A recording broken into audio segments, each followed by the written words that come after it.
6월 첫 주일입니다. 첫 주일이자 또 이렇게 천국 잔치가 배설이 되네요. 우리 좌우로 앞뒤로 이렇게 인사합시다. 6월달 큰 은혜 받으시기를 축복합니다. 우리 한번 축복합시다.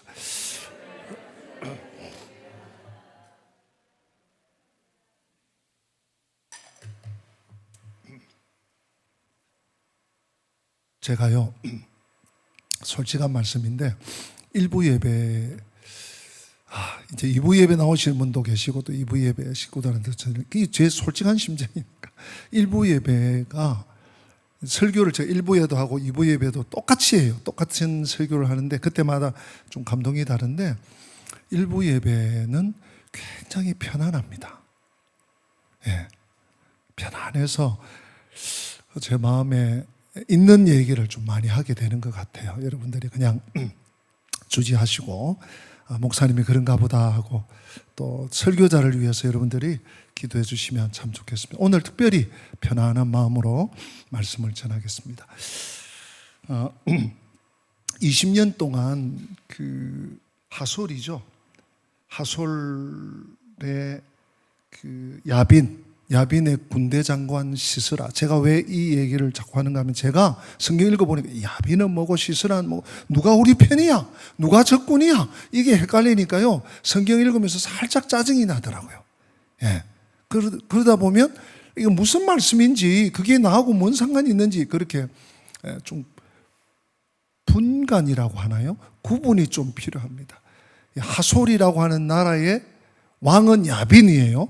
그리고 그 왕의 군대 장관, 우리로 치면 국방부 장관이 시스라예요. 그리고 이 20년의 큰 압제 끝에 이스라엘 백성들이 아이고 하나님 살려주세요. 더 이상 못 살겠어요. 하고 부르짖었더니 하나님이 구원자를 보내주세요. 그가 누굽니까? 사사잖아요. 근데 오늘은 4대 사사 이름을 한번 불러주실래요? 시작.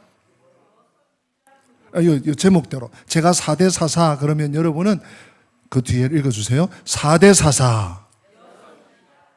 자, 한 번 더 합니다. 4대 사사. 아니 남자 성도님들 기분 나쁘세요?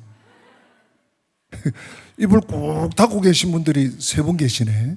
한 번만 더 하겠습니다. 4대 사사. 여선지자예요. 특별한 경우입니다. 12명의 사사 중에 오직 한 분. 예. 한 분이에요. 이스라엘이 심한 학대를 받고 있을 때 하나님은요 침묵하셨어요. 참 그래. 더 맞아봐라. 그래. 뼈에 싸무치게. 그런데 이스라엘이 부르짖을 때 구원의 역사를 이루어 주셨는데 그 구원의 역사를 이룰 때 사용하신 사람이 여선지자 드보라예요.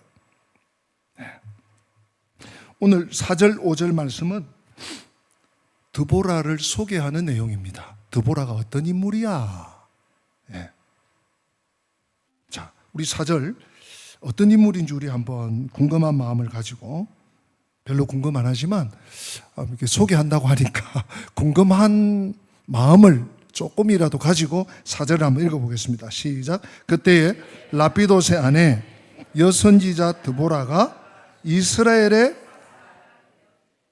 아멘. 맞죠? 4대 사사가 누구라고요? 여선지자 드보라. 그러니까 사사일 뿐만 아니라 구원자고 선지자예요. 그러니까 이거요 뭐 한두 가지 일을 하는 게 아닙니다. 이 여인이 이 드보라, 그냥 제가 드보라 이렇게 소개하지 않고 여선지자 드보라예요.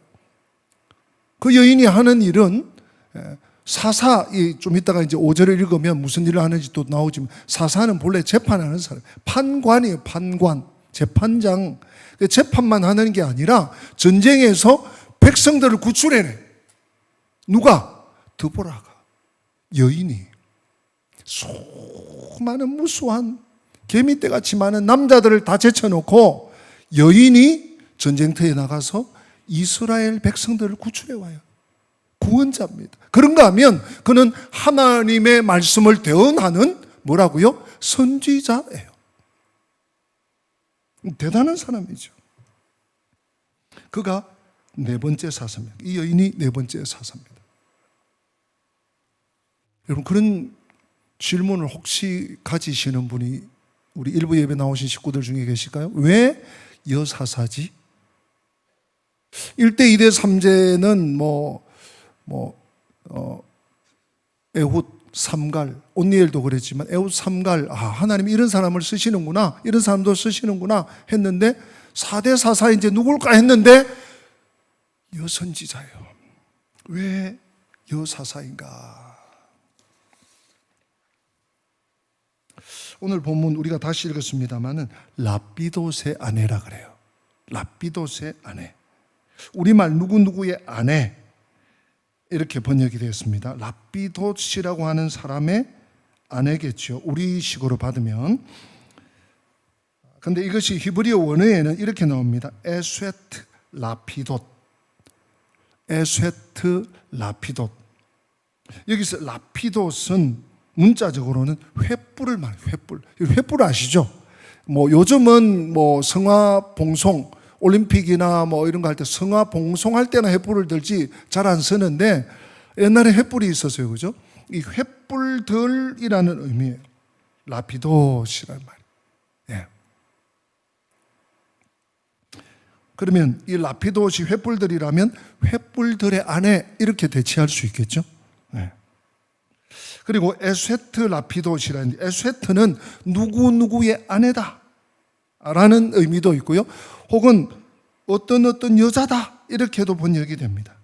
따라서 에스웨트 라피돗이라고 하는 이 원어, 히브리어, 우리말로는 라피돗의 아내다, 라피돗의 아내 여선지자 드보라다 이렇게 번역을 했지만 이 구문은 신학자들의 견해입니다. 드보라의 가족 관계를 알려주는 라피돗의 아내가 아니라 드보라의 인물됨을 묘사하는 횃불의 여인이라고 번역하고 이해하고 해석할 수 있습니다. 자, 이게 학문적인 작업이 아닙니다. 더욱이 이 드보라가 소개되는 이 4절에 여러분 4절 한 번 더 읽어주실래요? 여러분들 읽어주십시오. 시작.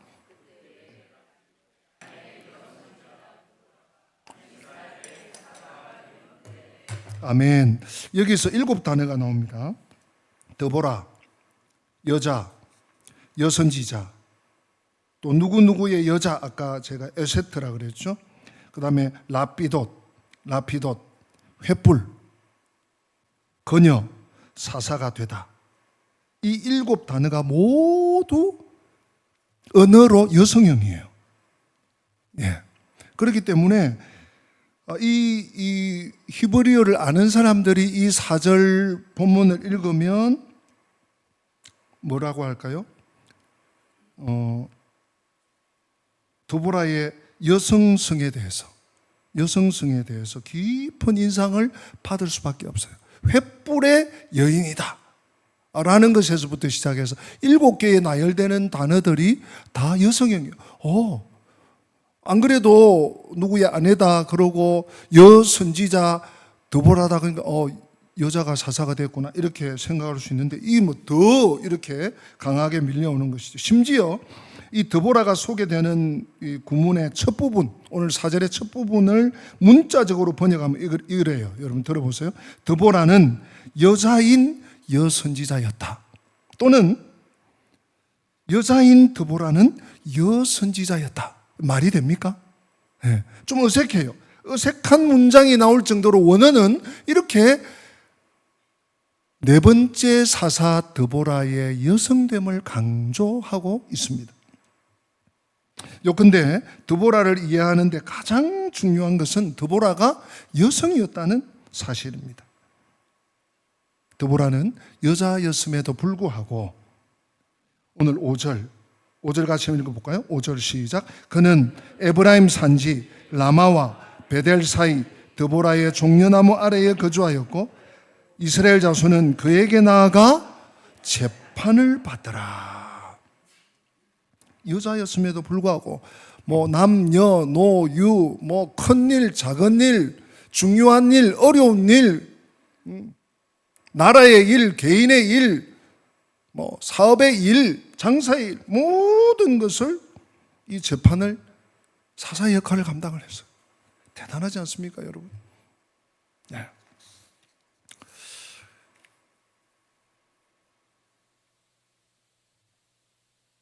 하나님을 섬기는 백성의 지도자, 전쟁에서 이기고 이스라엘을 구원해야 하는 사사는 본디 대부분이 남자였습니다. 사사만 그런 게 아닙니다. 네, 뭐 군사들 중에, 장군들 중에 뭐 대부분이 남자들. 네, 여인들은, 고대 사회의 여인들은 대부분이 또 뭐 여전사도 물론 있었을지 모르겠습니다만은 아이들을 양육하고 집안 살림을 하고 밭일을 하고 뭐 이렇게 하는 거죠. 그런데 왜 네 번째 사사가 여자였을까요? 뭐 여러 가지 이유가 있을 수 있지만 오늘 이 본문의 흐름 속에서 히브리어 또 원어를 우리가 조금 더 살폈는데요. 깊이 살폈는데 그 흐름 속에서 그 당시의 남자들이 한마디로 말하면 시원치 않았다.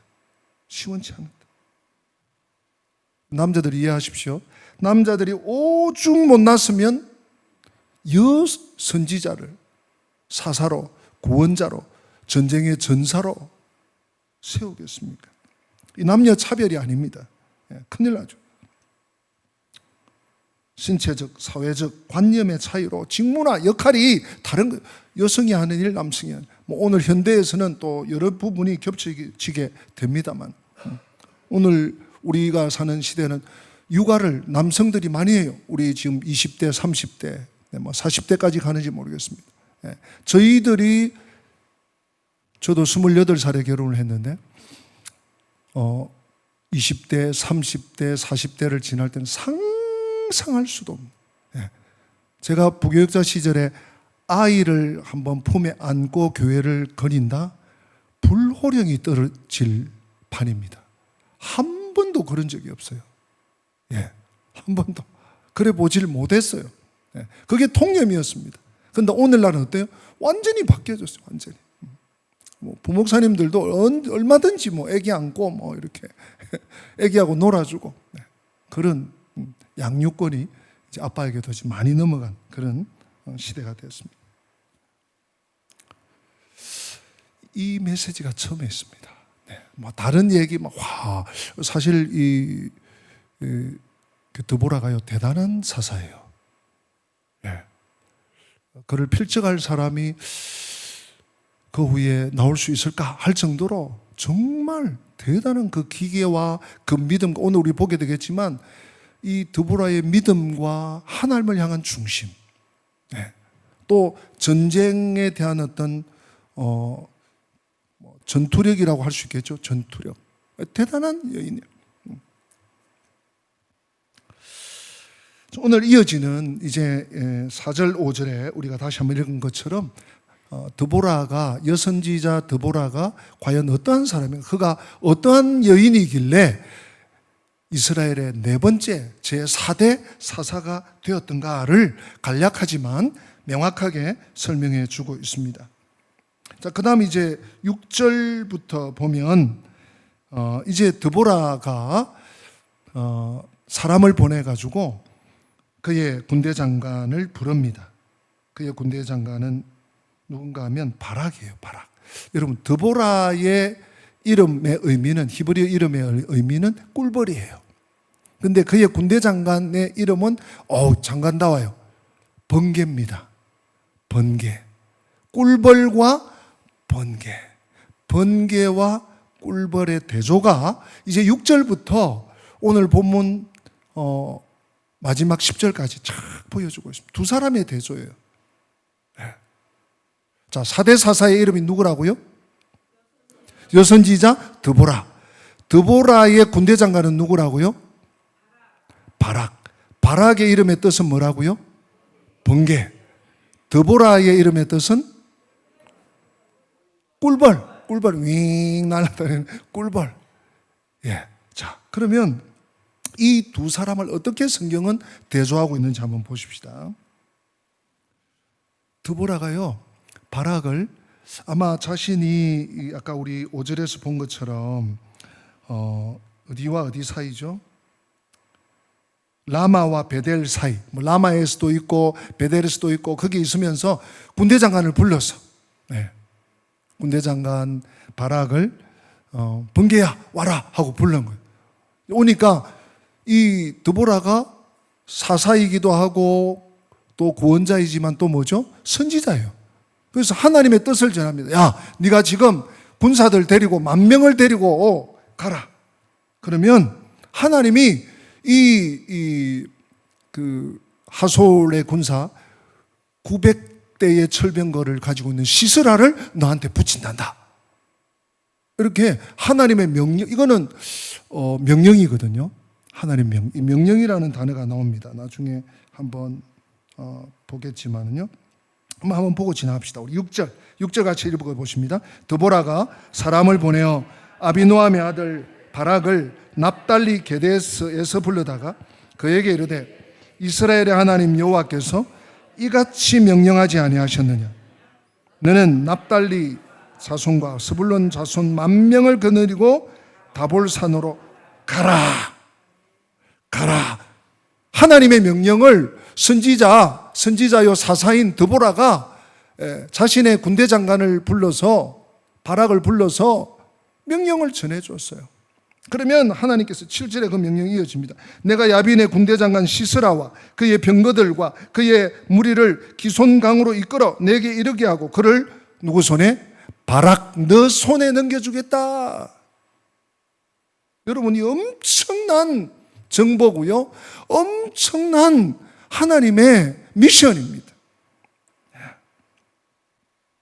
여러분, 그래도 참 이스라엘이 많이 쇠락했지만 군대 장관이면 그래도 좀 볼 게 있는 사람 아니겠습니까? 그 이름이 뭐라고요? 번개야, 번개. 번개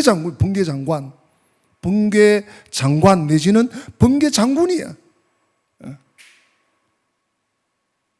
근데 뭐라고 합니까? 이스라엘의 장군이 이렇게 대답을 해요. 야, 이거 같이 읽고 싶지도 않아요. 제가 살짝 읽어드릴게요. 여러분 한번 들어보세요.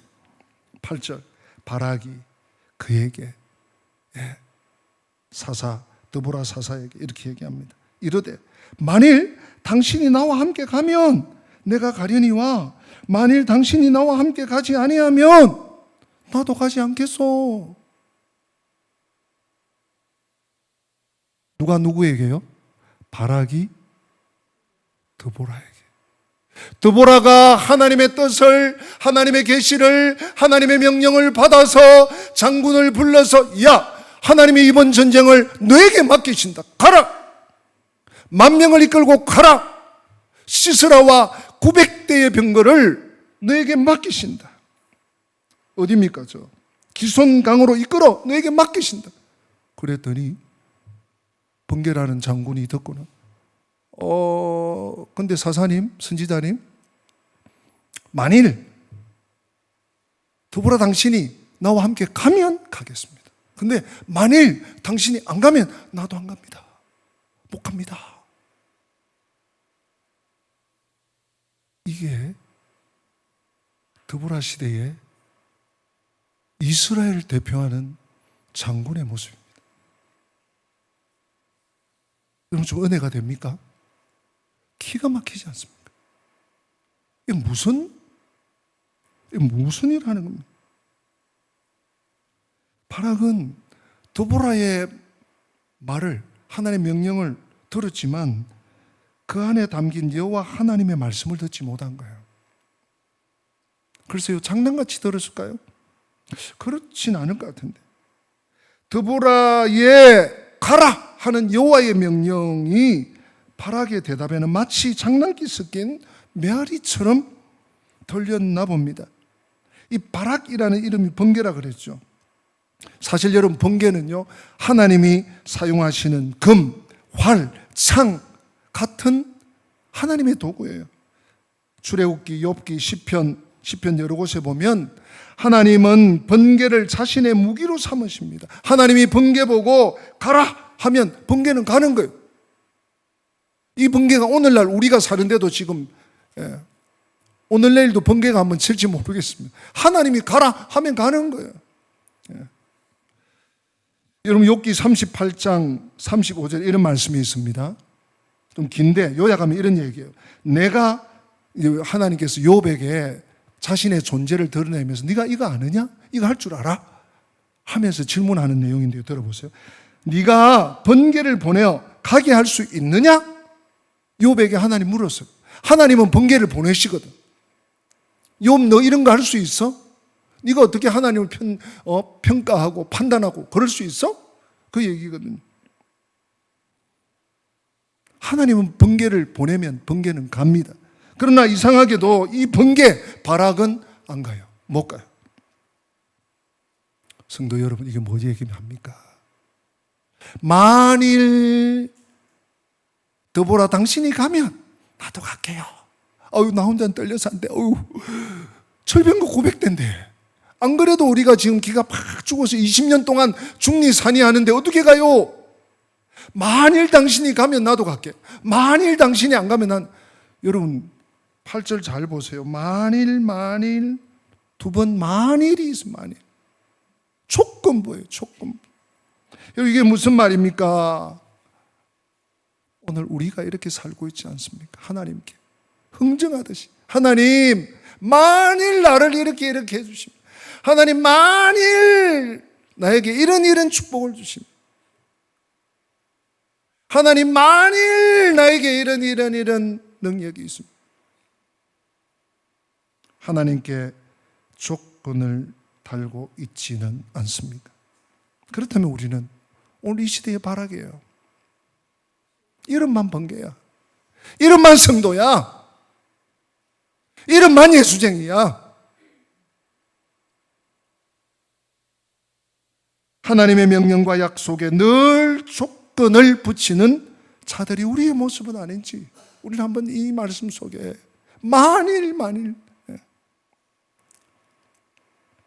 이스라엘 남자를 대표하는, 한다고 해도 과언이 아닌 바락이 이 모양이에요. 그래 하나님이 어떻게 4대 사사를 그들 중에 뽑을 수 있겠습니까? 하나님이 왜 여선지자 드보라를 세우셨을까? 충분히 납득이 되는 장면입니다.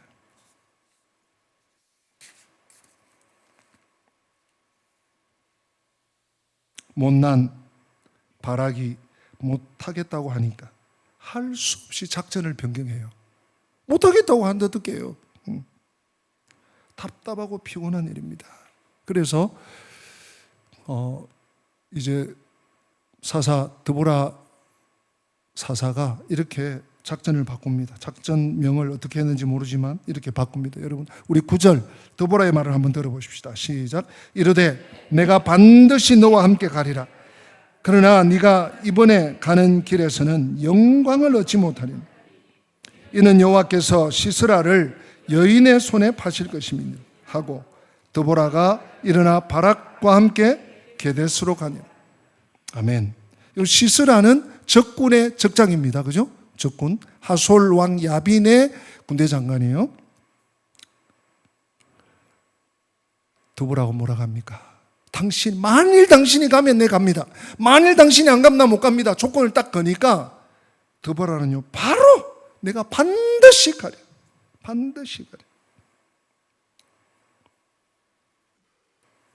소심한 바락 때문에 작전을 다 수정해야 했습니다.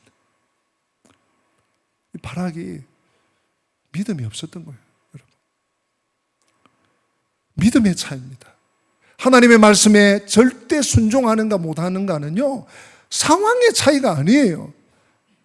당신은 지금 뭐도 있고 경제적으로 괜찮고 건강하고 당신 나이도 그렇고 당신 남자고 다 되네. 나는 안 돼. 여러분 환경의 차이가 아니에요. 믿음의 차이입니다. 꿀벌 드보라의 대응을 보십시오. 번개 바락은 못 간다고. 사실 못 간다는 얘기죠. 하나님의 명령을 듣고도 6절 7절에 하나님의 명령을 듣고도 하나님이 너와 함께 하셔서 시스라와 900대의 병거를 철병거를 너의 손에 맡기신다. 명령을 했는데도 만일 가시면 가고 만일 못 가시면 못 간다. 바락이 드보라에게 당신이 나와 함께 가면 내가 가려니와 당신이 나와 함께 가지 아니하면 나는 가지 않겠노라고 했을 때 드보라는 주저하지 않고 9절에 재빨리 그리고 단호하게 대답합니다. 내가 반드시 너와 함께 가리라. 드보라는 여호와의 약속을 믿은 여인입니다. 비록 현실은 전혀 변한 게 없어요. 20년 동안 얼마나 처참하게 짓밟혔습니까? 하나도 변한 게 없지만 드보라는 하나님의 약속만을 믿었습니다. 그러기에 드보라는 내가 반드시 너와 함께 가리라고 선언하고 있습니다. 여러분 잘 들어보십시오. 현실적으로는 불가능해 보이고 암울한 상황 가운데서 말뿐인 하나님의 약속만을 믿는다는 것은 그리 쉬운 일이 아닙니다. 저도 목회를 하면서 대신방도 하고 유고신방도 하고 환우신방도 하고 제가 잊히지 않는 신방이 있어요. 한 성도님 집을 갔는데 만수동에 지하 단칸방은 아니고 방 2개에 아이들 둘이 장성을 했는데 아직 가정은 못 꾸리고 제가 신방을 갔어요.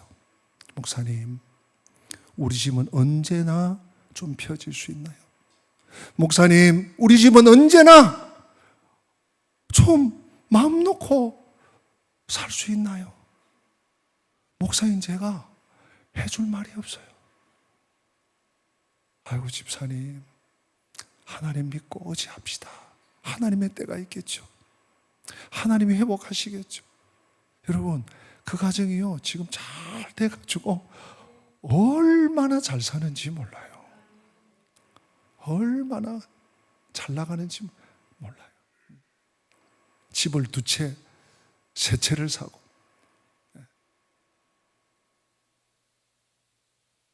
목사의 무력함을 느낄 때가 많습니다. 목회하면서. 왜? 하나님의 말씀은 뭘 상황이 바뀌고 말씀을 딱 던져주면 자 받아라. 그럼 확 뭐가 불이 일어나고 하늘에서 막 금이 두두두두 떨어지고 집이 막 팍 탁 세워지고 이런 일은 한 번도 없더라고요. 지금 20몇 년 동안. 오직 말씀밖에 없어. 말씀밖에. 이 변하는 것이 하나도 없는데 말씀을 믿고 붙잡고 의지하고 견디고 끝까지 간다는 게 쉬운 일이 아닙니다. 그러나 여러분 기억하십시오. 이 절망의 상황 가운데 무엇보다도 필요한 것은 바로 하나님의 약속의 말씀입니다. 말씀입니다. 여러분 동의하시면 크게 아멘 합시다. 말씀 같은 것이 없어요, 이 세상에. 하나님의 말씀은 변개치 않습니다. 하나님의 말씀이 이랬다 저랬다 상황에 따라 엎었다 세웠다 그러지 않아요. 절망의 상황에 필요한 것은 현실의 개조나 현실의 변화가 아닙니다. 현실의 변화나 개조는 절망에 빠진 인간에게 일시적으로 힘을 주고 위로를 할 수는 있으나 진정한 변화는 가져오지 못합니다. 우리 가정이 경제적으로 굉장히 어렵습니다. 로또, 요즘 로또 복권이나 또 뭐가 있습니까? 주택 복권을 샀어. 이게 당첨을 맞았네? 몇 억짜리 맞았, 그게 며칠 갈 것 같습니까? 그게 몇 년 갈 것 같습니까? 예? 상황의 변화는 우리의 삶을 책임질 수 없습니다. 제가 극단적인 예를 들었지만 그러나 하나님의 약속은 이를 하나님의 말씀을 받아들이는 이들에게 새로운 일을 창조합니다. 새로운 역사를 준비하고 하나님은 일하십니다. 하나님의 말씀을 믿는 자에게, 하나님의 말씀을 믿고 의지하고 붙들고 따라가는 자에게 하나님은 새 역사를 준비하십니다.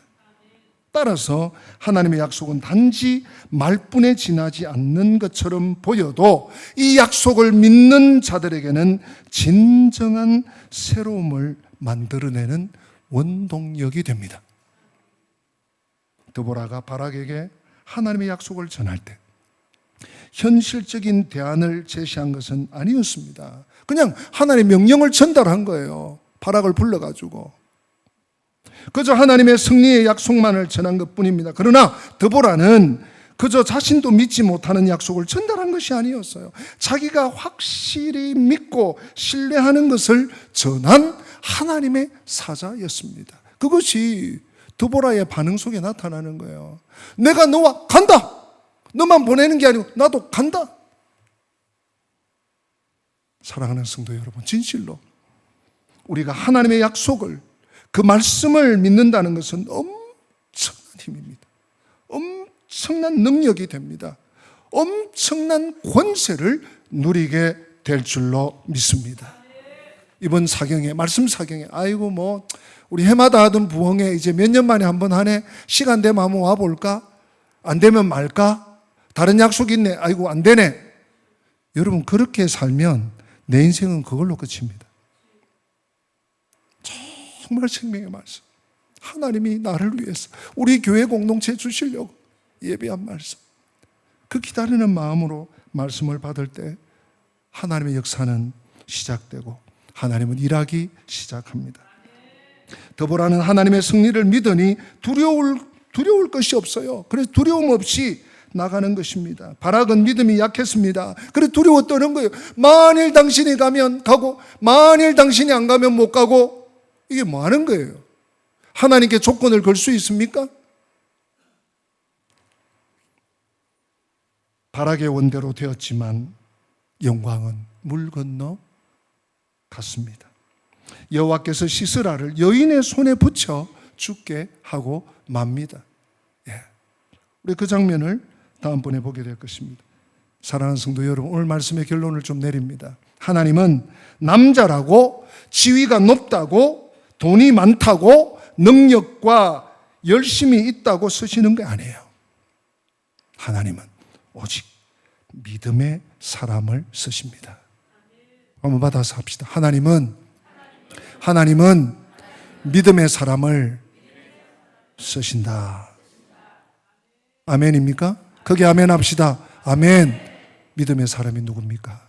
하나님의 약속을 믿는 자예요. 그냥 잘 되겠지, 어떻게 되겠지, 하다 보면 되겠지, 좋은 날도 오겠지, 막연한 기대가 아닙니다. 하나님의 말씀을 믿는 믿음, 하나님의 약속을 붙드는 믿음, 신실하신 하나님의 언약을 믿는 믿음, 그가 믿음의 사람입니다. 하나님은 믿음의 사람에게 말씀하셔서 능력과 복을 주시어서 귀하게 쓰십니다. 오늘 우리에게 하나님 뭐라고 하시는지 오늘 세 가지 말씀을 여러분들과 함께 나누었으면 좋겠습니다. 먼저 이사야 43장 18절에서 20절 말씀입니다. 이사야 43장 18절에서 20절, 여러분 잘 아는 말씀이에요.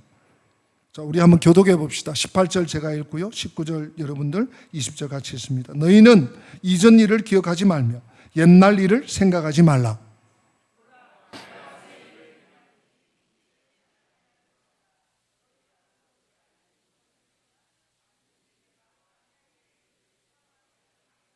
다 같이, 장차 덜짐승 곧 성냥이와 타조도 나를 존경할 것은 내가 광야의 물을 사막의 강들을 내어 내 백성 내가 택한 자에게 마시게 할 것이라. 아멘.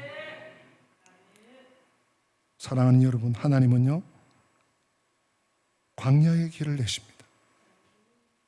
사막의 강을 내십니다. 우리 눈에는 앞만 봐도 광야야. 풀 한 폭이 없어. 잘 될 끈덕지가 없어. 그런데 하나님은 거기에 뭘 내신다고요? 길을 내세요. 사막은요 사람이 살 수 없는 곳이에요. 오아시스가 없으면 아무것도 못하는 곳이에요. 그런데 하나님 그 사막에 샘을, 강을 내셔요. 그것이 말씀입니다. 여호수아 1장 9절에 하나님이 이렇게 말씀하시죠. 말씀 한번 띄워주십시오. 여러분 눈으로 한번 보십시오. 이 말씀이 요약하면 가라 함께하리라. 한번 받아서 합니다. 가라 함께하리라. 한 번 더 가라 함께하리라. 여러분 이 한 주간 어디를 가든지 하나님과 동행하시기를 바랍니다. 말씀을 붙잡고 가시기 바랍니다. 그러면 하나님이 함께 하시는 거예요. 여호수아 1장 9절 말씀이 그 말씀이에요. 그 말씀이에요. 또 한 구절 제가 너무 좋아하는 말씀입니다만 마태복음 11장 28절 같이 읽어볼까요?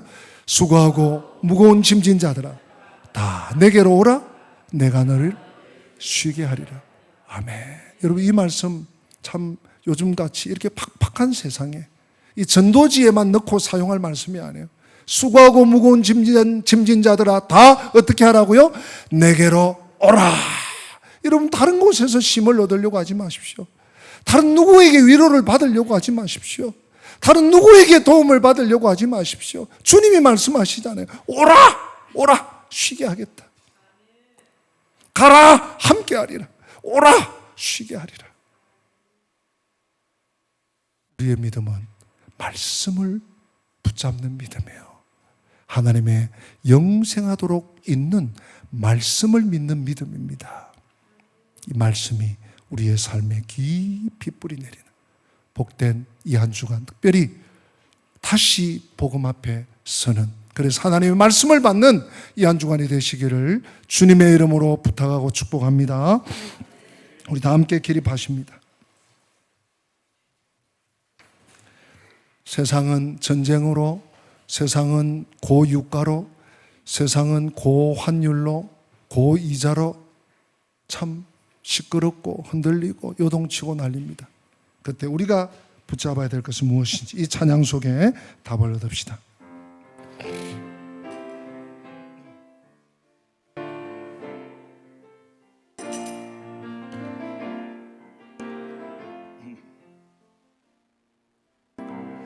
세상은 들리고 사람들은 변하여도 나는 주를 섬기리. 주님의 사랑은 영원히 변하지 않네. 나는 주를 신뢰해. 오직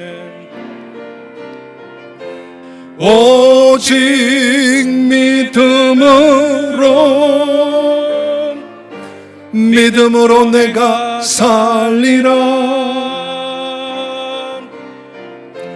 오직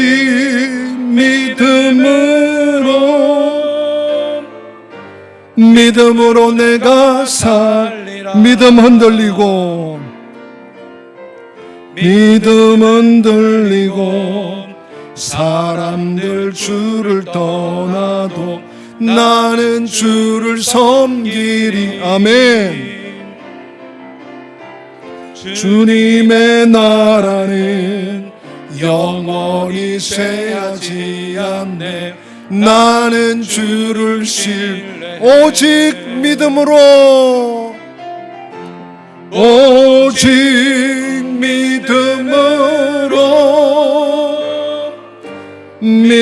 내가 살리라. 오직 믿음으로 내가 살리라. 오직 의인은 믿음으로 말미암아 살리라. 오직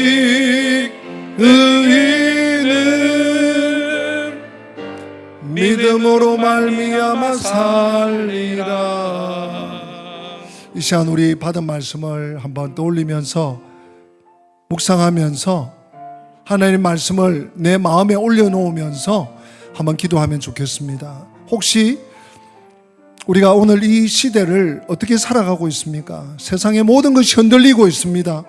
나라도 흔들리고 열강들도 흔들리고 온 세상이 흔들리고 있습니다. 이러한 시대에 혹시 우리가 소위 번개라고 하는 바락처럼 만일 이렇게 해주시면, 만일 뭐가 되면, 만일 나도 조건이 된다면 하나님을 의지하겠다고, 하나님을 따르겠다고, 하나님 명령대로 살겠다고 조건을 걸고 살고 있지 않습니까? 이 시간 우리 다 내려놓읍시다. 좀 바보스럽고 좀 걱정된다 싶을 정도로 여선지자 드보라처럼 내가 가리라, 계산도 안 해요.